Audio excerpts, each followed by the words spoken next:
Call into order the special city council meeting May 19th at 7 p.m. City of Coste. All council members are present and counted, correct? Except for Bonnie. Except for Bonnie. I knew I was forgetting somebody, except for Bonnie. All right. But we do have a quorum. Citizens to be heard. Ms. Heather Brummage. You're up.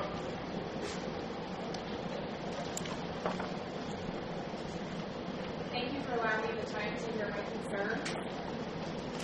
3 previous occasions, my request to be placed on the agenda were denied.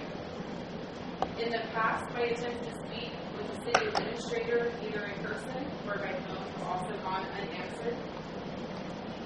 And because Chief Kendricks' evaluation is an agenda topic, I am prepared to bring a statement with respect to that topic.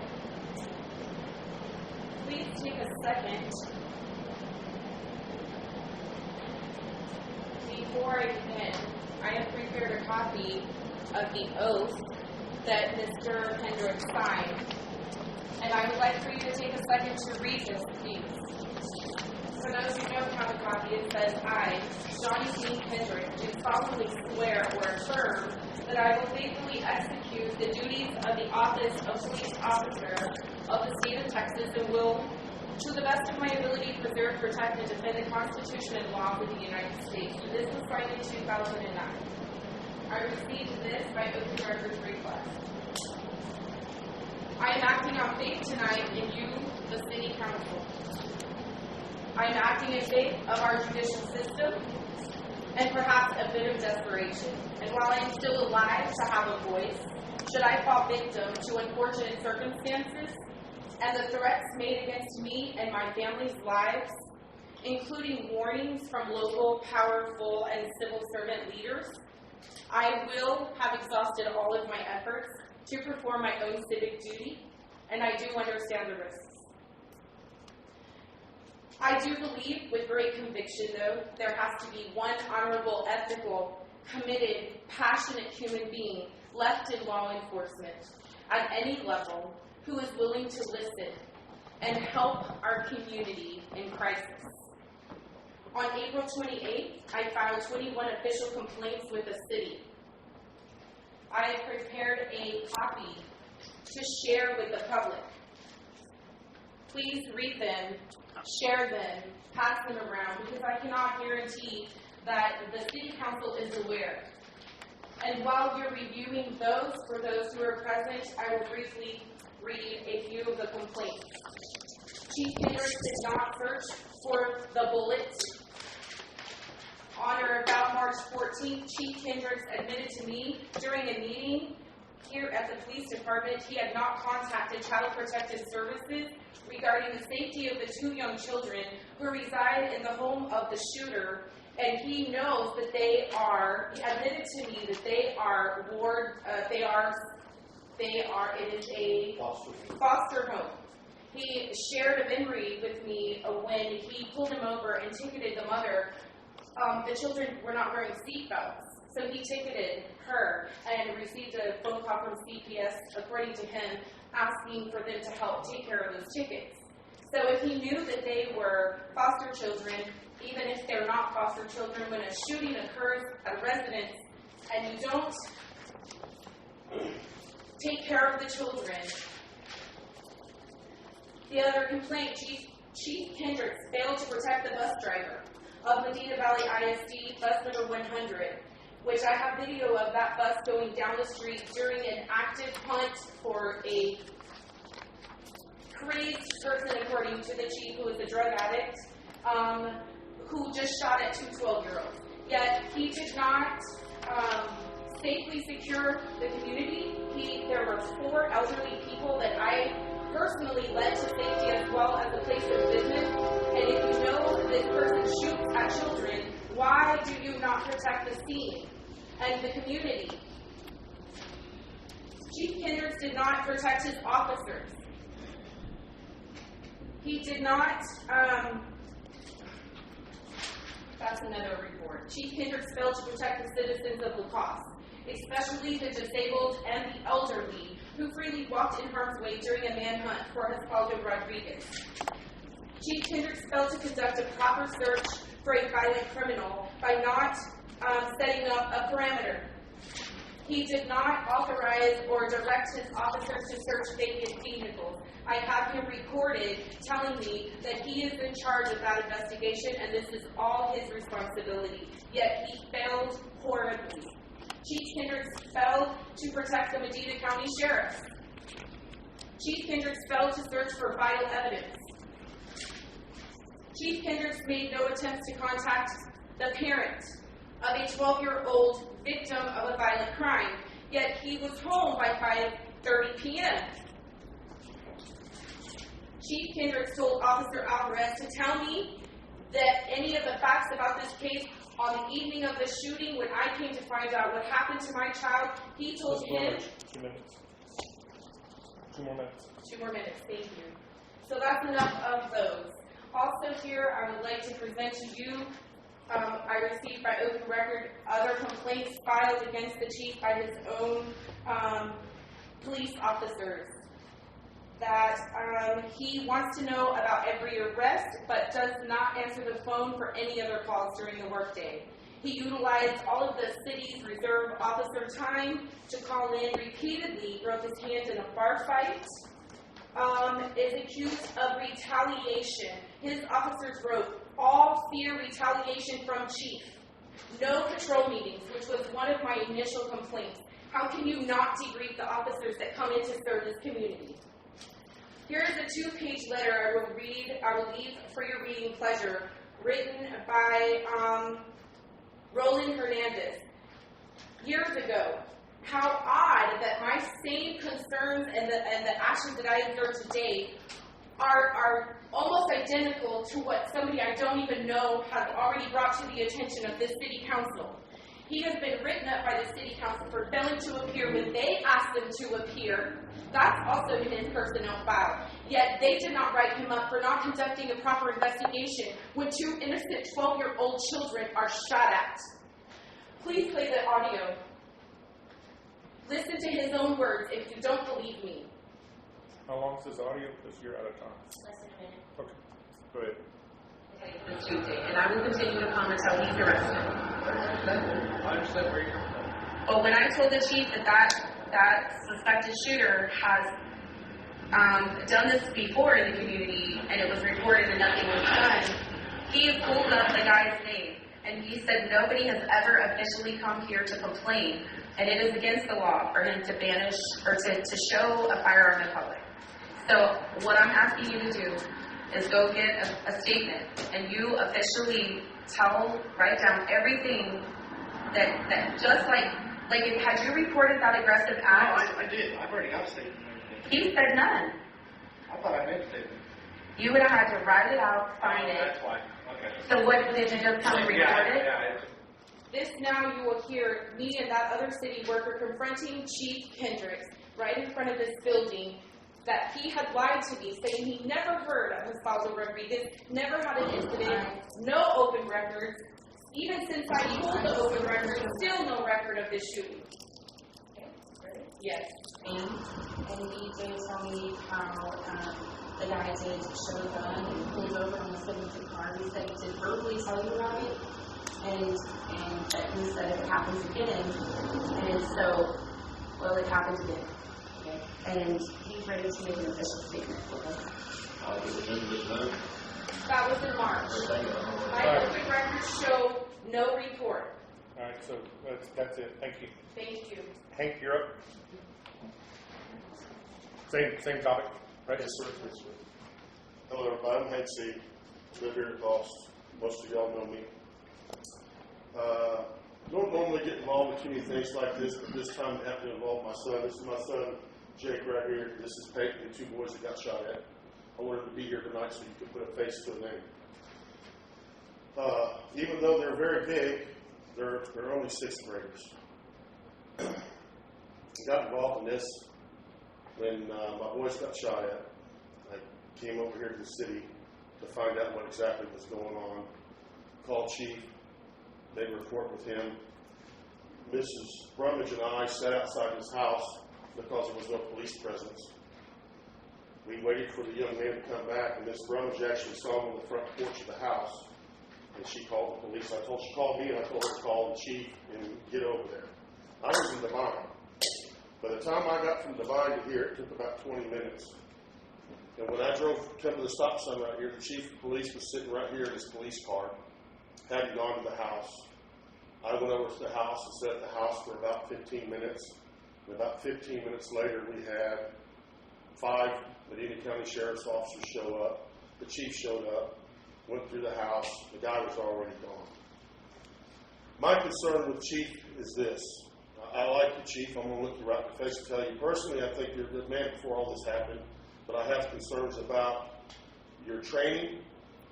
I have concerns about how this case was conducted. I ended up having to call the Medina County Sheriff's Office. I called Grady Brown because 24 hours after this had happened, there still wasn't a warrant out for the man who shot at my son. No warrant, no nothing. And my point to the chief was, you know, this guy's father's from Mexico. If you would at least put a warrant out, if he got down to a border checkpoint or something, at least they would have been able to stop him before he got to Mexico or something and left. But that didn't happen. I talked to the sheriff. The sheriff ended up having to get people to come in here and help the chief and his officers do their job, help with the investigation, because they just simply didn't know what they were doing. I'm not here to beat the chief up. I'm here to protect my son and the citizens of this town. I live here now. My father lives here. Y'all know my dad used to be the mayor here.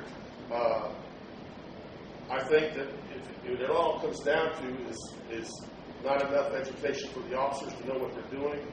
And I have looked at the chief's record. We went and pulled up the records request, and we got all of his information. And I got to be honest with you guys, if y'all are seeing the same things I'm seeing, in my opinion, the chief is not even qualified to be a chief. Maybe a sergeant, but not a chief of the police department. And if you looked at his personnel file, what Ms. Brummage was referring to, he had a lot of complaints. A lot of complaints. I had a concern, and I called the mayor, Andy, and I spoke to Andy on the phone, and I told Andy what my concerns were. Remember that conversation?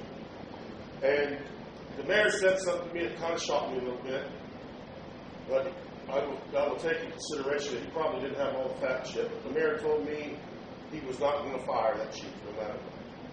I don't care what you do, we're not going to fire him. Well, at the time, it made sense to me because he may not know what I know. But after looking at the man's personal file, personal records, personal file, I'm shocked that y'all even keep him on here. It's actually going to end up being a liability to taxpayers of the cost the way I see it. Again, this is nothing personal, Chief. I would have never had anything bad to say about you or the Coste Police Department if it didn't involve my 2 kids. But it did involve my 2 kids. I want to bring up one other thing that upset me. I communicated with the lady that shot at my son, her son. For days, I went by there. I'm going to be honest with you. She said ugly things to say about me. I said some ugly things to her. I told her that I was going to do everything in my power to make sure her son was put in jail because he doesn't need to be shooting at our kids. Her response to me was, I won't say the exact words, her cuss words were, she cussed, and she said, I'm going to have my son hunt down your entire family and kill everyone. His whole gang is going to kill you for this. I reported this. The guy is still out. He's still at the house. He comes by and still, when the kids are outside, he'll walk out, stand in the yard, just stare at them and intimidate them. Isn't it true he's been arrested? He was arrested, yes, sir. He was arrested and out. But he was arrested on a charge that should have been higher, I believe. When you try to shoot kids and you run down somebody in a car, and try to run my son over a vehicle after he got done shooting, there should be a lot larger charge. There should have been extending circumstances just based on their age. It should have increased the charge from a 3rd degree or state jail felony to a 2nd degree. That didn't happen. I want to tell you, though, an incident that happened dealing with this. I talked to his mom. We got into an argument over here. We said some unpleasant things to each other. She called the police. By the time I had gotten back around to the house, we were getting ready to go shooting, my boys and I had my oldest son, Boomer, walking out of the house with his AR-15, going to put his guns in the truck. Police officers saw my son walk out while we're still on my dad's property in the middle of the yard, and he tells my son to put the rifle down in the dirt. Guys, most of y'all aren't Marines. I am. All of my family are Marines. One thing they teach you, never put your weapon in the dirt. Never. And my son asked me, can I at least put it on the truck? Set it on the hood of the truck. He said, no, put your gun in the dirt. Made him put his rifle down in the dirt. I happened to pull up to see this. I didn't know the rifle was on the ground at the beginning. And I asked them, what's going on here? They told me, this is none of your business. I said, well, hang on a second. This is my son. This is where I live. And I'm sure that this has nothing to do with him. You probably want to talk to me about this argument I had with this lady over here. They said, no, it's none of your business. My son told me, Dad, you just made me put this gun in the dirt. And I said, what? Where's the rifle at now? He said, it's laying right there in the dirt. I told the police officers, get out of the truck, and I said, your fear does not override our constitutional rights to own a gun, especially in the state of Texas. Because you're afraid of somebody walking out of their house with a gun doesn't give you the right to violate their rights, tell them to dirt their gun, and stop everything that they're doing. And that's exactly what had happened. And it upset me. And still to this day it upsets me. I can't believe it happened. But, well, that's all I have to say. I just want to make sure y'all are aware of some of the things that are happening. I don't think you are. I talked to the neighbors around here. Since the incident, I didn't even go to them. They came to me. The neighbor that lives next door to me, Natalie, she told me that the same young man that we're talking about, Mr. Osvaldo, they had pigs behind their house, and she made a complaint to get the pigs out of there because it was stinking up their house. The city made them take the pigs out. Well, they got mad, and Osvaldo cut their cable to their TV. They called the cable company to come out, Spectrum, to fix the cable. Osvaldo pulled the pistol on the cable guy and told him to leave. And the cable guy had to be escorted over there so they could fix the cable. The lady across the street on the other end told me there was guys working on the street over here where they were doing water lines, construction workers. He pulled the gun on them. This has all been reported.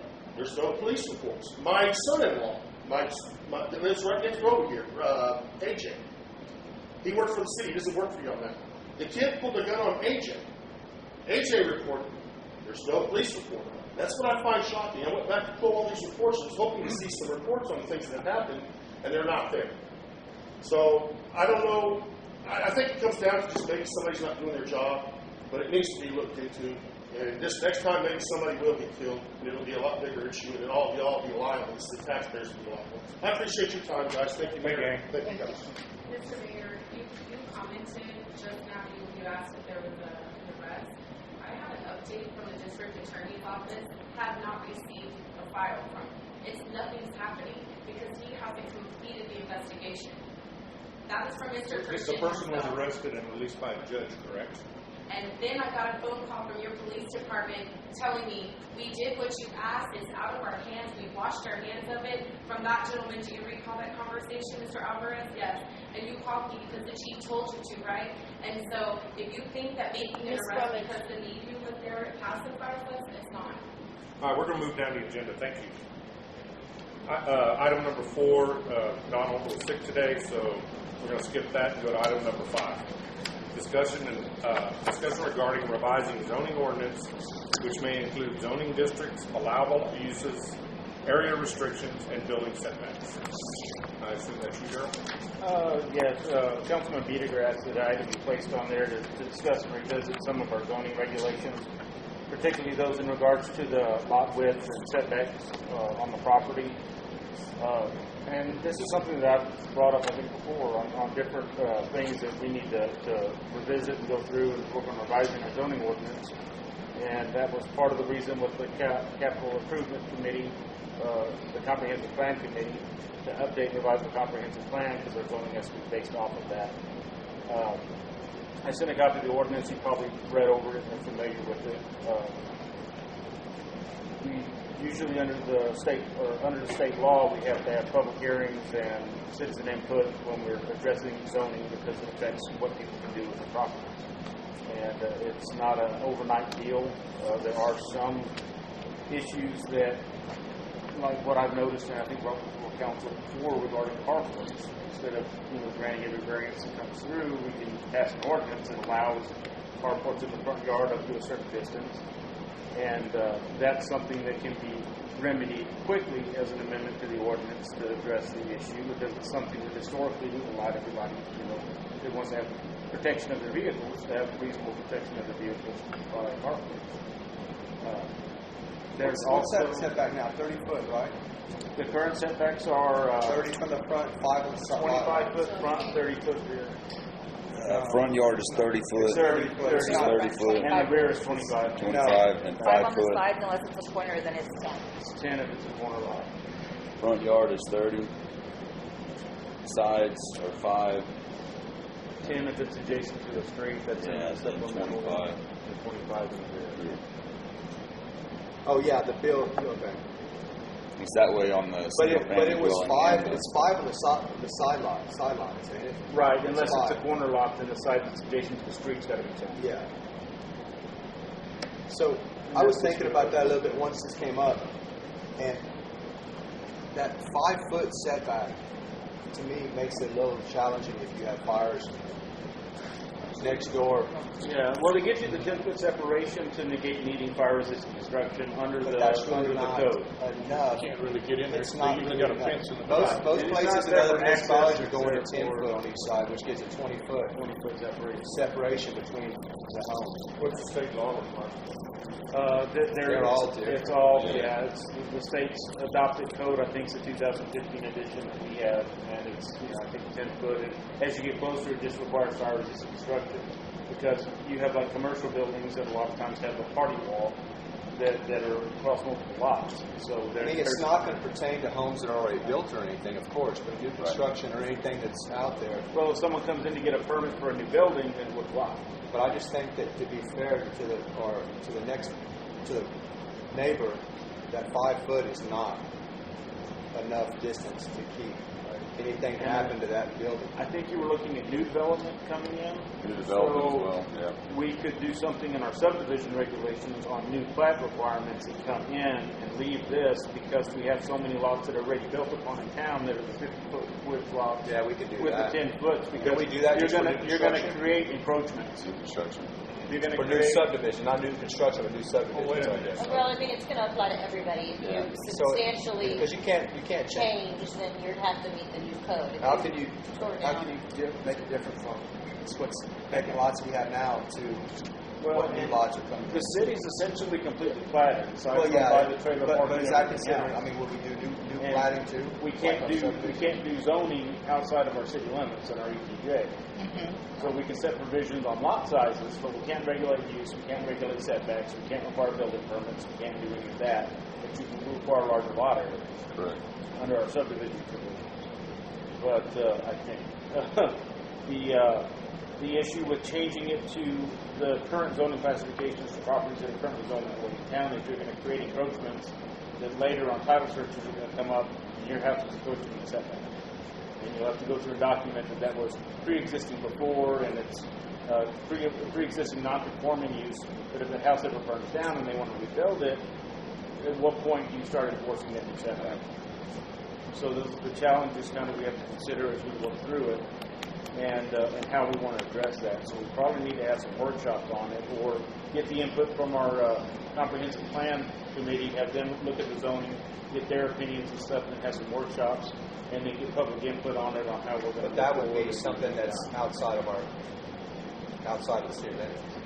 No. Because anything in the city limits we can do now. The zoning We don't have ordinance to have a- is only going to apply to inside city limits. You have to But apply what to I'm saying outside. is, why do we need a planning committee or anything to look at that? I mean, if we decide we don't need to have that, we can do it Just ourselves. talk about Yeah, encroachments. we can do that. It just The that's complications it could make. And the other thing is for the carports, I'm not, you and I talked today, and I'm not, me personally, I'm not really for just opening it up to anything, because you have areas that if you allow it, it might be a visible, like a traffic issue with Right. where somebody can't see or something, so it's a case-by-case deal that you almost have to look at.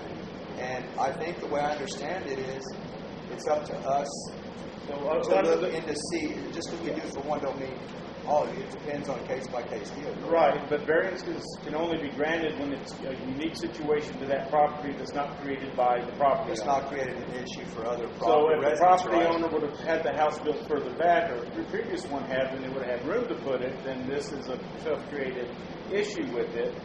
on us granting the I'm variances, just worried about you opening up. where you can put in Where there's there none. that it can be within so many feet of an intersection, it has to be so many feet from the property lines, it has to be maintained open to a height of such on the sides, so it doesn't become a vision obstruction. You can put that in there to say you can have an open carport I think the more in these difficult it areas. gets, the more it's going to be a problem. Yeah, I mean, it I'm was, really all it was, about the distance is all I am. it's worked in other cities that I've worked where we've done that. We passed another ordinance because it wasn't covered as accessory buildings in the 50s and 60s when the We ordinance was really first never had a drafted. problem with Yeah. the carports and anything like that right now. But you also said that in our ETJ, outside the city limits, we can set lot size. That's not it. I think we can set lot sizes I on think that. we We have need to to be do careful that. because we can't do zoning or permits outside of our city limits. You got to be careful when we start getting all this growth. When we start all these, subdivisions want to tack onto our systems. They go put a 40-foot wide lot or a 50-foot wide lot, and I mean it's just going to create havoc on us. What the county's been doing, because the county has the same problem, right? They don't have the authority to regulate a lot of that stuff, so they do a developer agreement. When that developer is going to come in, that's when you do an agreement with them. That's where you set those. For your annexation. I think I'm sure that's what was done with the Alsatian Lakes deal.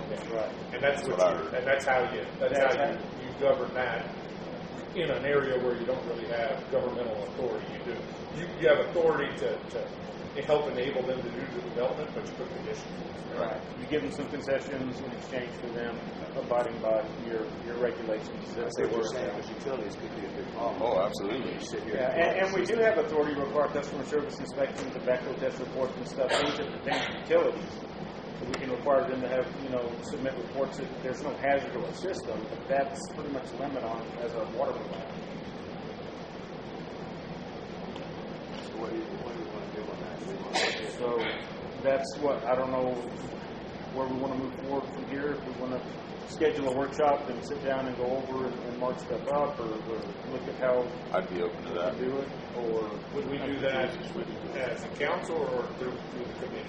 You would seem to be implying the committee. Well, that would be already y'all's exists, and they might be a decision. good body to do it. Yeah, because you've got input from people that are non-council members that are representative of the public. Yeah. They give you more stakeholder input from the community that you can consider that and act on. You can still do it yourself after you get their report.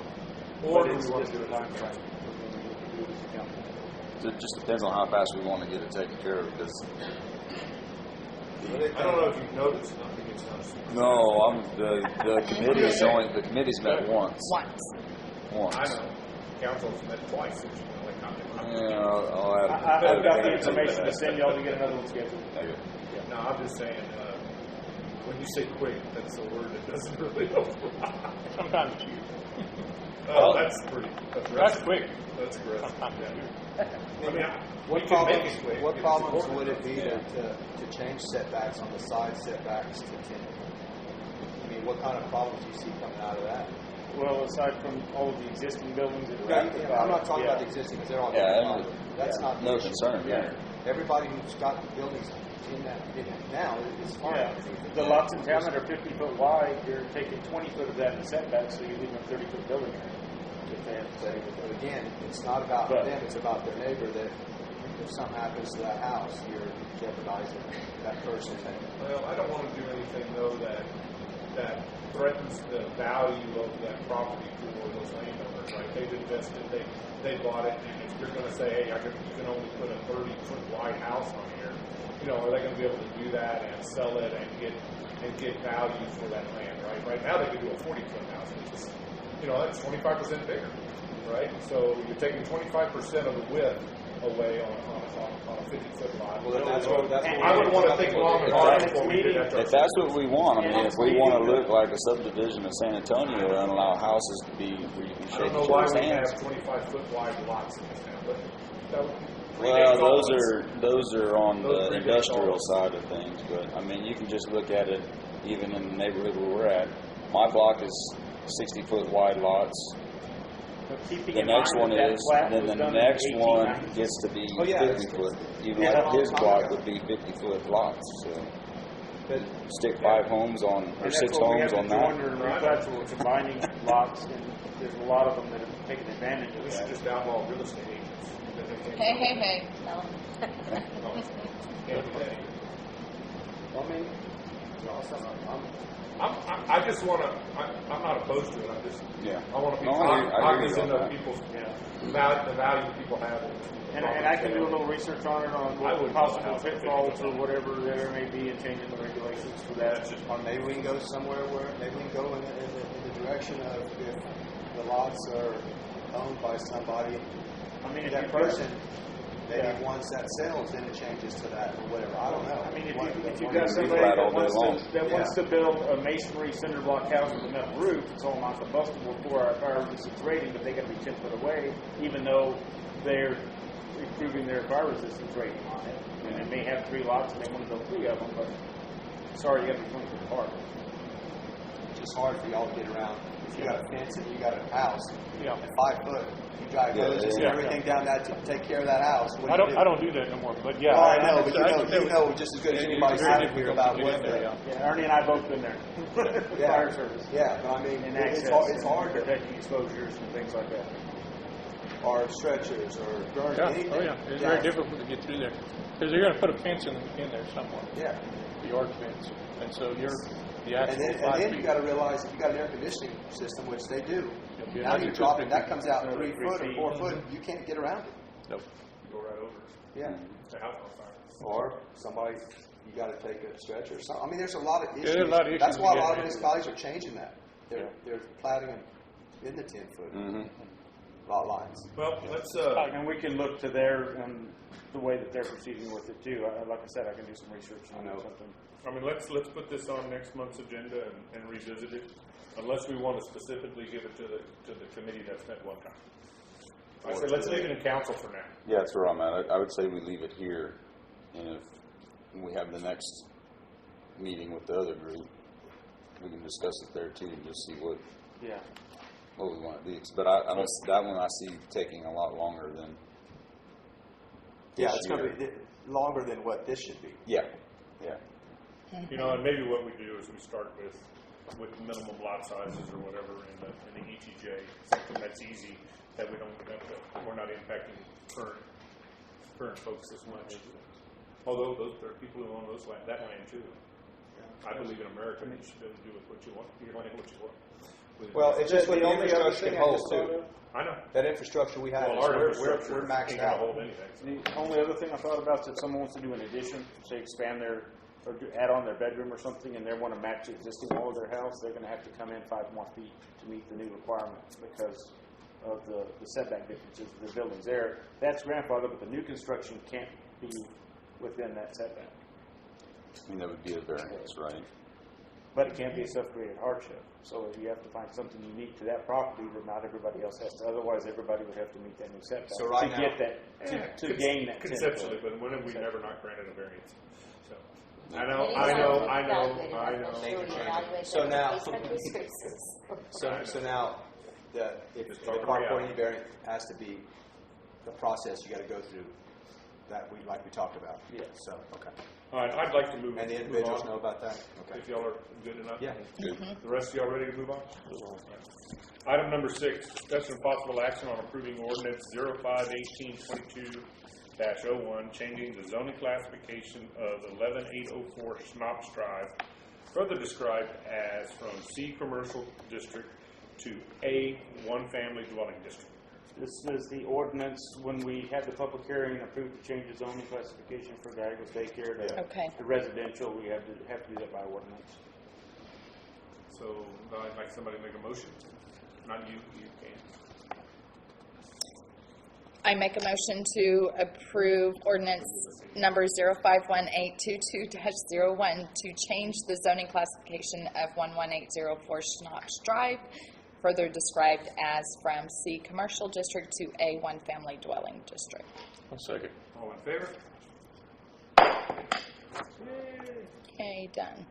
Item number 7, discussion of possible action on adding authorized personnel for police training fund account number 401-60997 at the bank, formerly Community National Bank. Right now, it only requires one signature, and we want to change it. It only has one person that has access And only to one it. person, if they're not around, then, hey, guess what? Nobody else can have access. Yeah, nobody else can get to it. And it should never have been just one person. That's probably left over from the previous chief, Andy asked, because he had control, remember that, of bank accounts. Yes, I do. Okay, so should it be Daryl then, or who's currently on it, chief? And then we want to add. Just one. Okay. That way under Richard. And we want to add somebody. I meant chief before last. Okay. But good control say it takes Yes. more than one signature to spend public funds. And so I would say Daryl or whoever, either the assistant or city Daryl, manager, Lisa. assistant city manager plus the chief. I don't want the city manager spending that money without the police chiefs or police departments. Yeah, and we can stipulate that it has a chief signature and either my or Lisa's. Yeah, one or the other, right? And that way we can accommodate and make sure. That way it's budgeted and planned for, and we can't take the funds away from the police department, and they can't spend it without us knowing. Okay. So, would we make a motion to add, to require a police department signature plus an administrator or assistant administrator signature? Something like that, somebody. I can't make the motion. I just wield the mallet. I don't need to vote. Okay. So I'll move that we go ahead and authorize, or